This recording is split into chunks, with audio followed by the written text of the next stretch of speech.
So it's that time of year again when we should be talking about careers all year long, shouldn't we, really? Yeah. And all education career long, because it ultimately that's the pinnacle of education, isn't it? Yeah. To find something that's going to support us, whether that be as a doctor via an apprenticeship route, or an accountant via a degree, or just leaving education, getting a job and paying our own way in the world. Yeah. I think it's an ongoing conversation, but it's a conversation that needs to be had not just with teachers, or colleges or universities, but most critically with parents. I think that parents need to be having those ongoing dialogues from year 7 upwards about, where do you want to be, where do you see yourself, and then, like most students, probably they have no idea, but that's the starting point. So how do we develop that over the years, to find a plan for when we leave school and if we want to go to college or if we want to go to uni. So where is that career plan going to take us? I think as well, these days it seems that the route is infant school, primary, then secondary, then college, then university. But it doesn't have to be that way, particularly if you learn in a non-theoretical way. And finding out that learning style is so important, and as soon as possible, really, because you may find that different schools teach in different ways and different subjects. One of the things I do, when I get a new phone, I never read the instruction book. And let's face it, it doesn't even come with an instruction book now. You've got to go onto a website to find the instructions. So I like to be shown how to do something. So I'll hand it to somebody who's far more capable to work it out and then say, right, what do you want to use it for? Do this, do that, do that. And that's how I learn, by being shown. I also know other people who will read those instructions from beginning to end and will know everything about it. And there'll be other people who actually, if I press this, what happens? And they're much more explorative in their learning. And I think understanding that learning style really helps people understand, do they want to go to college? Do they want to go to university? Do they want to follow the apprenticeship route? Do they just want to get out there and earn some money as soon as possible? Because there's nothing worse than signing up to something and realizing you hate it on day one. Yeah. And I think that pathway can deviate along the way. You might have a plan or a structure, but it's okay to change. It's okay to change your mind, make a different decision. And yeah, something might spark your imagination. You think, oh, I hadn't thought about that. So let's try something, let's change it, let's do something different. But I think taking ownership of your learning, or taking ownership of your path, or your career pathway, is so important. And not to get bogged down in that kind of sheep mentality, if you like, that all my friends are doing it, so I guess I have to do it too. Have that courage, have that strength to say, you know what, I don't want to do that, and I want to do something different. And I think that's always the right way to go. If you follow your friends, you'll end up regretting it or dropping out, or it's never a pathway to success if you just do what everybody else is doing. No. And the same with work. If you take a job that you just know that you aren't going to like, or is not to your skill set, it ultimately doesn't pan out, and it makes you unhappy. So I think it's having that courage and that strength to say, no, this is where I'm going, and sticking with it. My mum had a phrase when I was a teenager. Well, if so and so jumped off a cliff, would you do that as well? So I was lucky in so much as that I was encouraged to think for myself and not to be afraid to be different. And if I did something that perhaps was a little bit not only different, but maybe frowned upon, own it and turn it into a positive. I suppose society has changed so much. I'm in my late 50s now, but at sort of like 17, 18, I was deemed as an adult, and I had to take responsibility for myself. I was working, I was paying rent to my parents because, you know, that's how things were then. But I felt the responsibility of having that money, and that money bought me choice. Yeah. And it meant that I didn't have to do what everybody else did. If I didn't want to go down the pub, but I wanted to save my money to go and do something different. And I think that a lot of the time comes down to confidence. Yeah. Like you say, it's easy to fall into that follower mentality or that sheep mentality because you feel a sense of safety with the crowd. Yeah. But somebody will tell me that lemmings don't actually jump off cliffs, but I'm still going to use the analogy.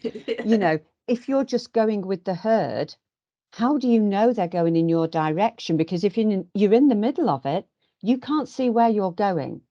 Yeah. And this is your life to make choices. It might be that you do decide not to go to college or onto university, but there will be nothing to stop you doing that in later life. Not everything has to happen now. And I think having those conversations, not only with parents, but maybe your parents' peers, about what was their journey like, because they've got so much experience in this. I know we all go through a period where we don't listen to our parents, but this might be the time to start. Have that conversation.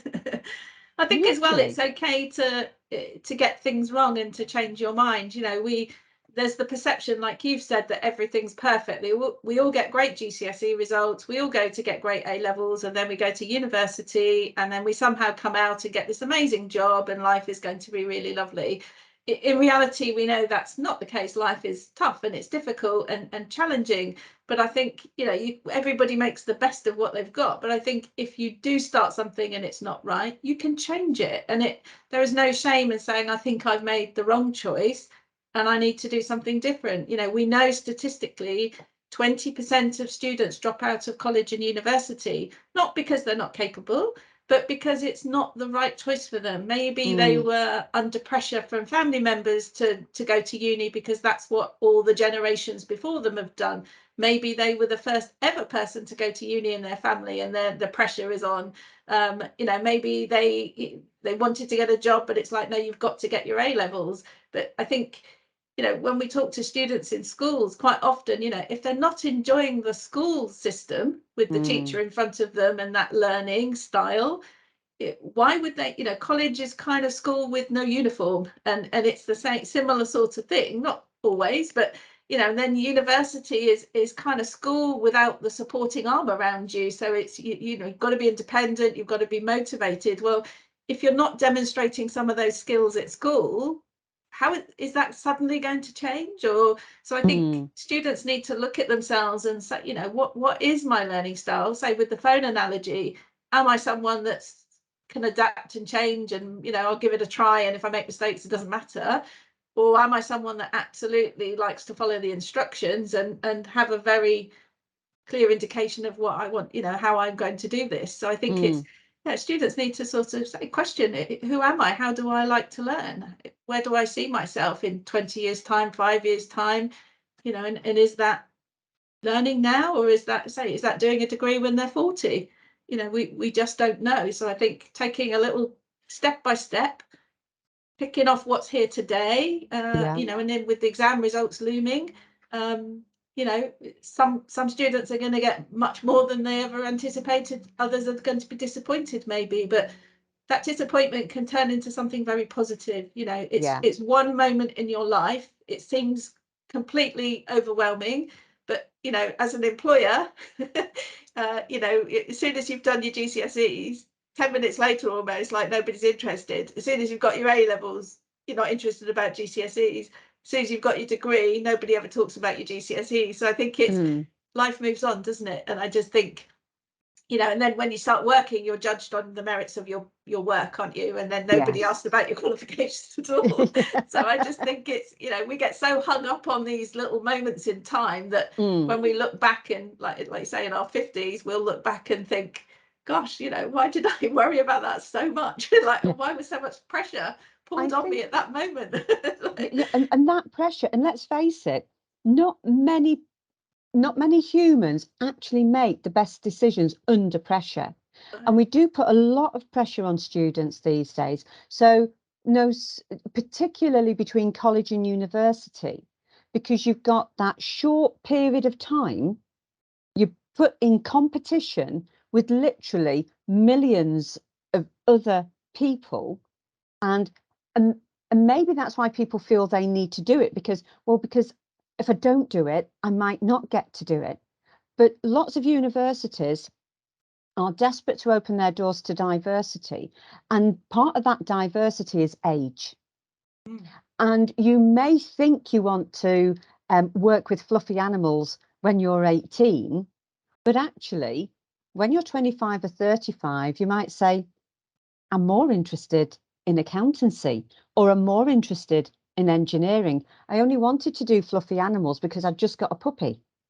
And vice versa. So it's understanding your own personality and giving your time to develop and adapt, more so over the last 2 years with the pandemic. The companies and the people who have survived the best are those who have adapted, not those who have, bullied their way through or just followed the crowd. Those who've said, well, actually, if I do this, that will work. Oh, well, that worked for 6 months, but now I need to mask up and wash my hands. Well, now actually what I need to do, I'm okay outside without a mask. Is that, and it's continuous learning. It's what we all do every day to survive. You buy a new cooker, you burn yourself. I won't do that again. It's literally what life is about, that continuous learning, continuous improvement. It doesn't stop when we're 18 or 21. So take a breather. Your parents are probably going to hate us for saying this, but take time to make that very important decision. We're not saying these decisions aren't important. What we're saying is you've got time to make them. Don't be pressurized into something that may not be right for you. Step back, take a breather, assess the risks, look at the excitement factor. And who's to say that actually going into a job and earning money isn't the right thing for you? I met a guy the other day, actually. I was in a local hospital and he'd done the reverse. So he'd actually done the college route, then the forces route, and had then gone into senior operations within the leisure industry, very high pressured. But I actually met him as a hospital porter, because during the pandemic, when all the swimming pools and all the leisure centres were closed down, he thought, well, I might volunteer and give something back. And he suddenly realised that the thing that had led him to the leisure industry in the first place was making people happy. And fixing the aircon and making sure that people don't get Legionnaire's disease by swimming in his pool wasn't making him happy. But having a chat to a 90-year-old woman pushing her wheelchair towards a CT scan made him very happy.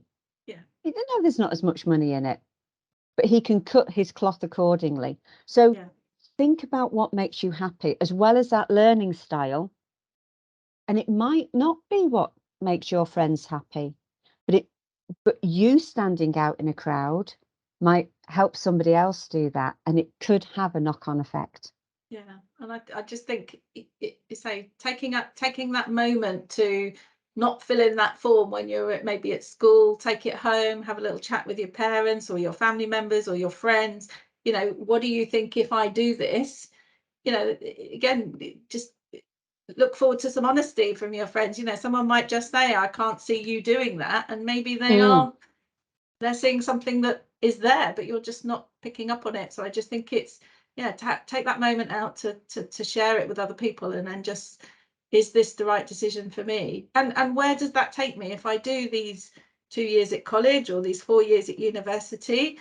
what are my expectations at the end of it? You know, have I spoken to any employers to ask them if this is what they want me to get? So if you are thinking, oh, I want to be an engineer, or I want to be a doctor, or whatever, you know, what university do they want me to go to? What course is the best for me to study? Just because a university says, oh, we do this course, have you done your research? Is that the best university for you to go to? You know, so they're all delivering the same information, but you know, which one's going to, again, which university is going to suit you better? You know, what teachers are going to inspire you maybe more than others? So I think it's, you know, we've all got lessons and we've all got teachers that we look back on and we loved. But I think when you look back and you analyse it, it was those teachers that maybe they're a little bit outside the box, that made the lessons a bit more exciting, that kind of a little bit unconventional, were those teachers we love the most, and that maybe took the time to spend with us. And I just think that's, again, that's, you know, when you're making those decisions about where do we go, take that time to, you know, does this place feel right for me? You know. Yeah. I think when we go for a job, we always assume the employers are choosing us. But actually, I always say to people when I'm coaching them, it's 50-50. They're looking at you thinking, can I see them working here? You're looking at them thinking, do I want to work here? So I just, you know, it's very much a two-way street. You know, they're not just picking you. You know, I've come out of situations where I thought I wouldn't work here if you paid, you know, if you paid me £1 million. It's just like, you know, I didn't feel comfortable. I didn't like the way I was met at reception, you know, and I'm just going in there maybe to have a meeting. But I think it's, you know, goodness knows I wouldn't want to work in some of those places. But you just think, same with going into a school, when you choose your school, it's like, you know, my son, we walked into a couple of schools, I remember, and he said, I don't like the smell of it here.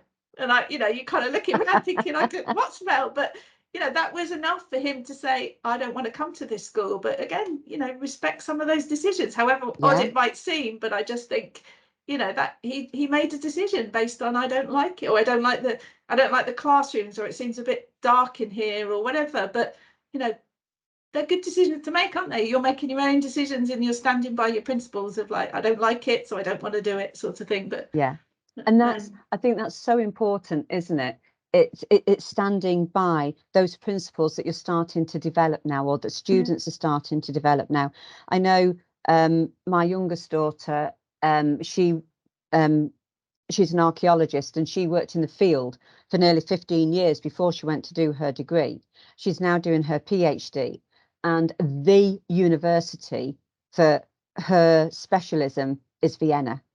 oh wow. And she had 2 interviews there, and she couldn't get in. So she just didn't understand that the interviews went really well, but for whatever reason she wasn't being chosen. Now my daughter has tattoos, piercings, and multicolored hair.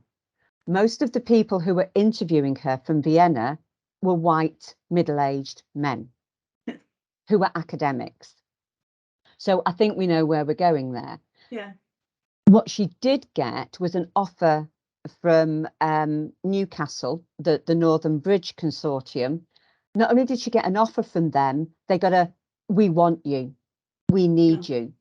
And if anybody else is on the table, we want to knock them off. And to begin with, she was a little bit disappointed because she wanted to be seen in that highest echelon with those white middle-aged men. But actually what has come about by going to the Northern Bridge project, which is it's an amalgamation of different universities, is she was having difficulty learning ancient Greek, because why wouldn't you? And they've said, we think you belong to the neurodiverse group. We're going to assess you because of the way you're struggling with learning this. We're picking some things up from this. So we're going to give you some money in order to trial different ways to learn. And then we want you to write a paper on how neurodiverse people learn languages. So, you know, and so it's turned into so much more than if she'd have gone. So we can't stress enough how being different actually could be your point of difference, your main part of your brand, and the thing that employers want about you.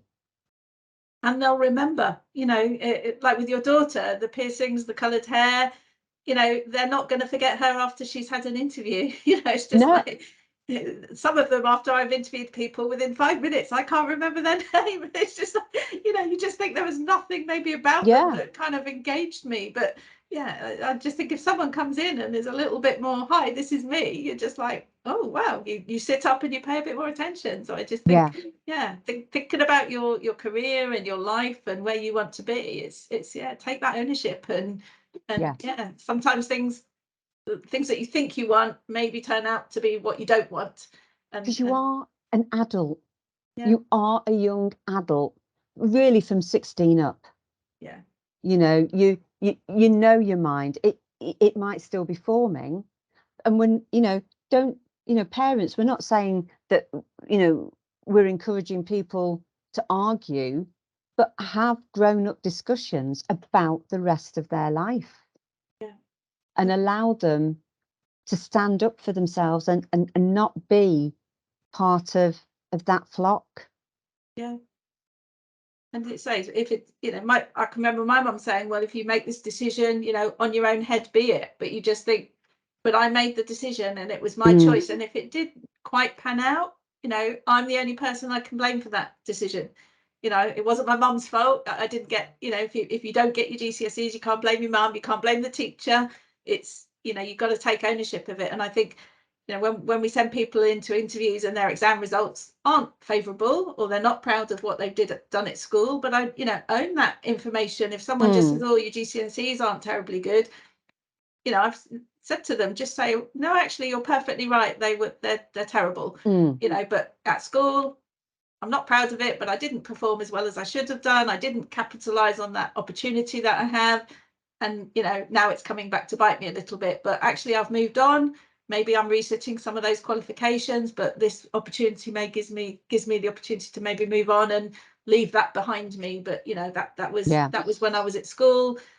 I'm not dragging this around for the rest of my life. I've changed and I've reflected on what's happened, and I've taken ownership of it. And I just think, so the worst thing to do is the blame game. And I think employers respect you much more if you just say, you know what, I wasn't very good at school and I messed around, because probably the person in front of you might say exactly the same. I'm chatting to a teacher the other day that said exactly that. People are shocked that they're a teacher because they were the least likely person to achieve at school. But have had a light bulb moment and suddenly thought, wow, I can, I've got to do something here, and change their life. So I think it's that thing, isn't it, that if you're perfect, you can't improve.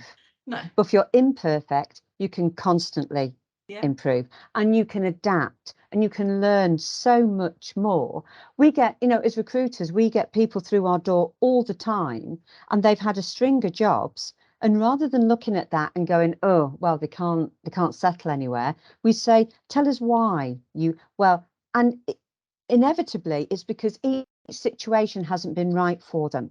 So it's our job then to break down what is right for them. And, this is what you do have time to do now. What's right for you? Write a list, how you learn, what's best for you.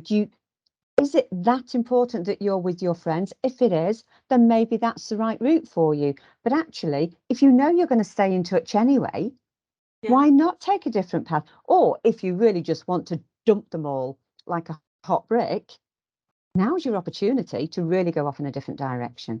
So just do a little bit of exploring about what you really want and take time to do that. And I think when you're looking at choices as an apprenticeship specialist, obviously there's some fantastic sites that you can go on, amazing apprenticeships, the government Find an Apprenticeship, fantastic sites. But these are jobs that are being posted and that are out there that exist. I've always advocated, when we talk to learners, what company would you like to work at? And they'll often say, BBC, Coca-Cola, whoever it is. Well, contact them. Send it. It's with websites now. You used to have to go through the phone directory to see if you could find somebody's details. Now you can go onto their website, find out who's in charge of HR, go onto LinkedIn, send them a message, email them and say, I'm finishing my A-levels. I've always wanted to work for you. This is what I'd really love to do. Are there any opportunities? Now, what employer is not going to read that and think, oh, feisty little person here that's kind of, I appreciate that they've gone out on a limb here and they've put, worst case scenario, they might say we're not looking at the moment, or they might say thanks very much, we'll keep you on file. But as I've done in the past, I've kept somebody on file. 6 weeks later, maybe a member of staff tells me that they're leaving or they're having a baby, and I'm thinking, oh, I've got a gap coming up here. I then go to that little file and think, oh yeah, that was that person that contacted me the other week. And I just think, so it's, don't wait for a job to come.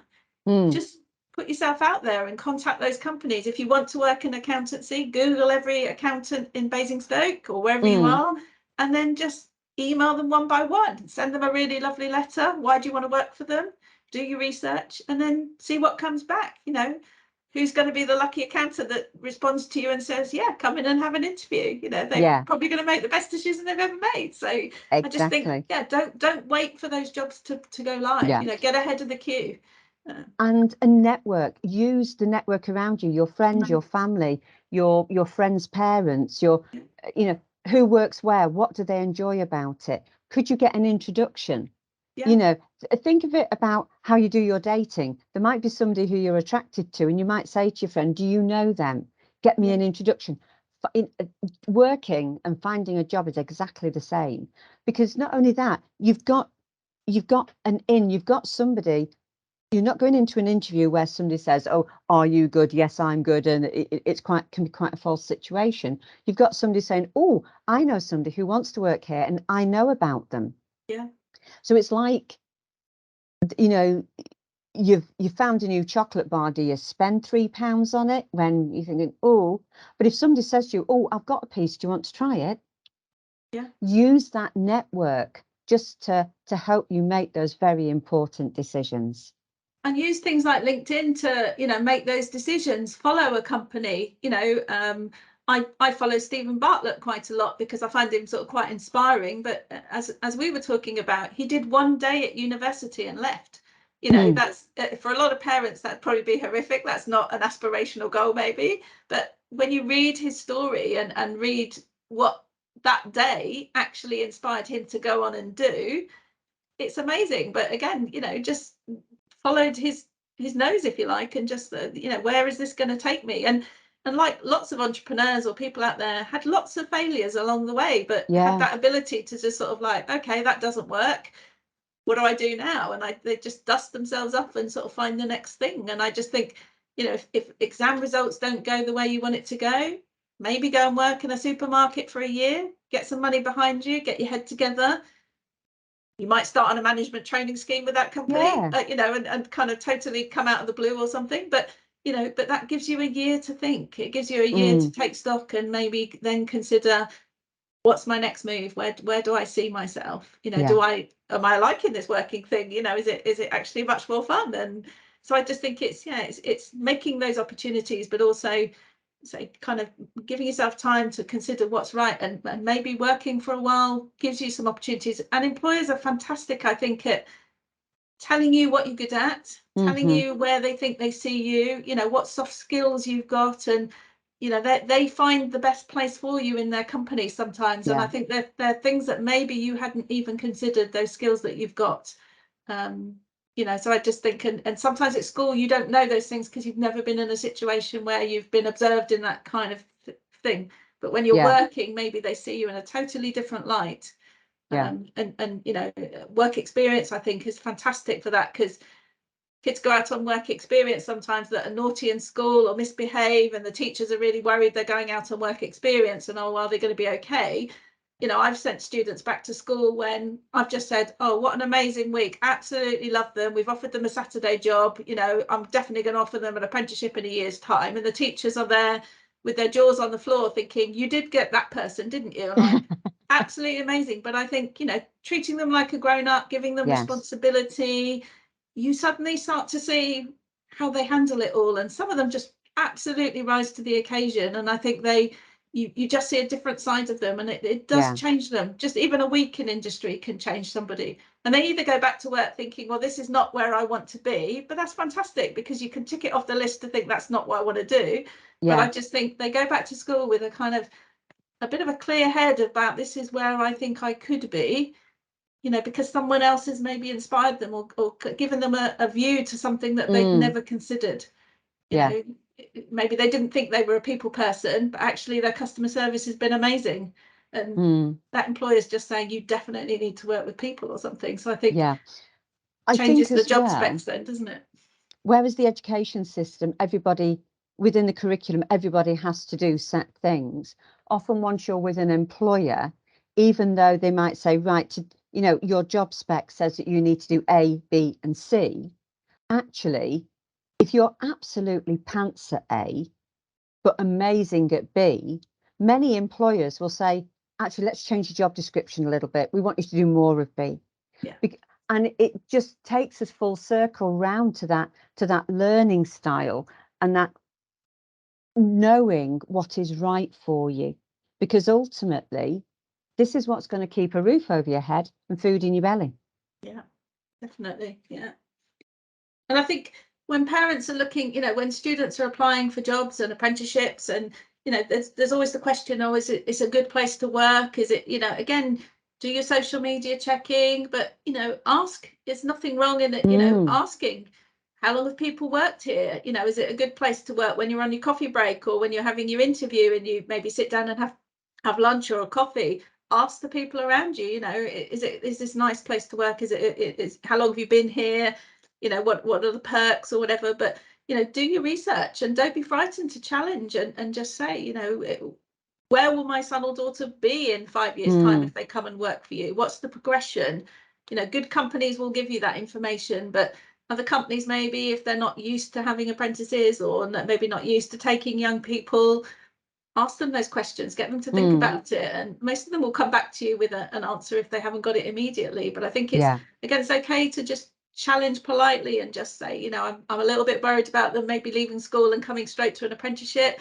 These are my concerns. Most employers will shut those down immediately and give you the answers that you need to hear. So I think it's, yeah, just I used to invite parents into some of my apprenticeship meetings. I'd interview the students first, and if it was looking like I was going to offer them the job, I would then say, would you like to bring your parents in and we'll talk about your contract, we'll talk about the next 5 years of your apprenticeship and where I see you going. But it, you know, involving parents sometimes at that early stage gives them peace of mind to know that actually you're a good employer and you're going to look after them, and they're going to be well supported. But I say a lot of employers will openly, you know, be comfortable to do that. And you know, we used to invite parents in every 3 or 4 months to an open evening to come and have a look around and see what their kids, you know, were achieving and what they were doing. Because as a parent, I think you always look at your kids thinking, you know, they're children, you know, but to go in and suddenly see your children, wow, did you do that, or you made that, or you created that, the parents are blown away. It's like, you know, and they start to see you as a grown-up then, and they start to change their perception of you. And I think it, you know, if talking to your parents about what you do, what you achieve, you know, what you aspire to when you're at work, can really, as I open up that conversation and create those relationships where you can have some great conversations about, you know, this is where I am now, but this is where I see myself and want to be. So I think it's, yeah, don't be frightened to challenge and talk to employers about, what are you offering my young person? Yeah, I think that's it, isn't it? I suppose if we're saying anything in this, it's about, you know, do challenge, stand out, but also, you know, we've all sent those texts, haven't we, where somebody's gone, oh, does my hair look okay? And you've pressed send and you've gone, but you know, take an extra second on anything in life before you hit that button. Is this right? And if your gut feeling can't go yes, then maybe take a few more seconds just to think it through. Yeah. And I think with parents, we often get asked about, you know, benefits and particularly child benefit if they're going on to an apprenticeship. You know, child benefit is something that you potentially will lose if they go on to an apprenticeship. But I always kind of get you to look at it from a different angle. You know, what are they gaining by getting this position? You know, they're going to work for an amazing employer, get an amazing qualification, you know, training, the progression, you know, for the next 5, 10, 15 years. yes, you might lose your child benefit, but again, if your children are going to pay a little bit of keep or something, you know, at home, maybe you get that back in a different way. But, you know, look at what that losing a little bit of something to gain a huge amount of something. I just think it's the bigger picture could be so much more exciting. So I think, yeah, it is tough, particularly at these times, but I just think there's, you know, there's never a negative from doing an apprenticeship or going into the world of work generally. And I just think, so some of those benefits, but I would always advocate, talk to the DWP, have a chat with them. There's always exceptional and special circumstances. So maybe you might lose one thing, but maybe they can give you something else. But I just think, and we've had employers that, you know, when I've had parents coming in saying, you know, I'd love them to do an apprenticeship with you, but I can't afford to lose my child benefit.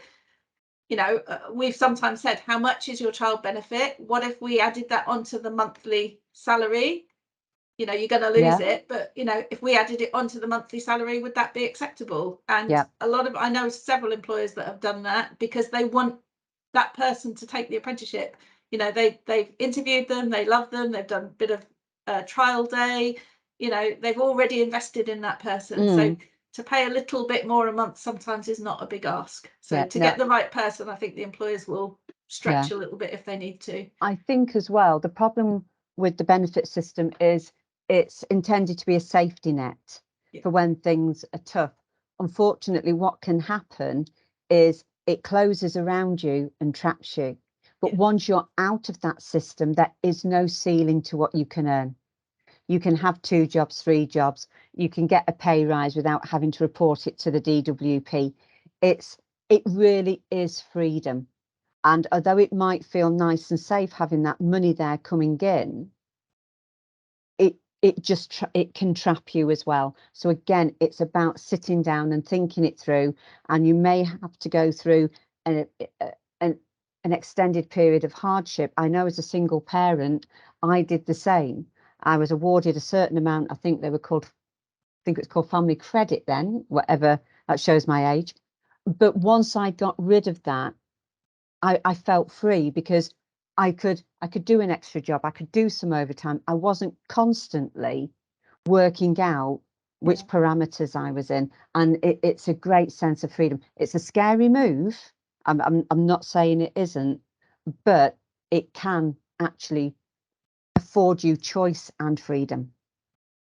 And to see your young person, you know, taking a job that they're going to love and to give them that opportunity, that can never be replaced. And I just think, you know, child benefits critical to a lot of people, but you know, there are other ways of getting that back. And I just think, please don't make that a barrier to stopping a young person from taking an opportunity that they might not get again.